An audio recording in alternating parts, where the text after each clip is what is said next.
Let's solve this problem. We are going to find the cube of the binomial x cubed minus 2x squared.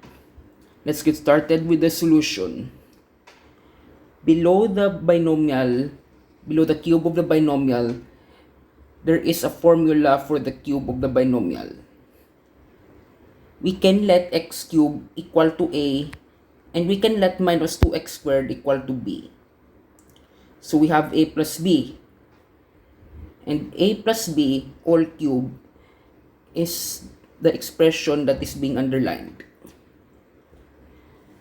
So we can replace a and b with their corresponding terms.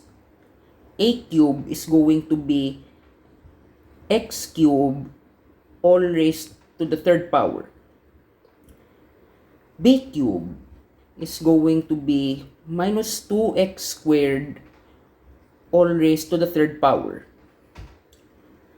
3ab is 3 times a is x cubed times b is minus 2x squared times a plus b. So that is x cubed minus 2x squared. Let's focus on the first term, x cubed all cube.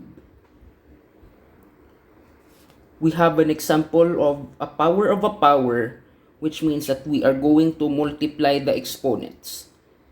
So x to the power of 3 times 3 is equal to x to the power of 9.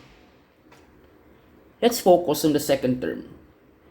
We have minus 2x squared all cube. And we have an example of the power of a product. X times y all to the nth power is equal to x to the nth power times y to the nth power. So minus 2x squared all cube is going to be minus 2 all cube times x squared all cube. Minus 2 all cube is minus 8 because you have a negative and you have an odd power. So we still have a negative number. X squared all cube is another example of a power. So we are going to multiply 2 and 3. And that will give us x to the 6th power. Now let's focus on this term, 3 times x cubed times minus 2x squared times the difference of x cubed and 2x squared. Let's focus on x cubed and minus 2x squared. X cubed times x squared, that is an example of product of a power rule. So we are going to add 3 and 2. And that will give us x to the 5th power. We multiply the constant and the coefficient, and that will give us minus 6. And we will retain x cubed minus 2x squared. We will now focus on the simplified 3ab times a plus b, which is now minus 6x to the 5th power times x cubed minus 2x squared. We are going to perform the distributive property of multiplication.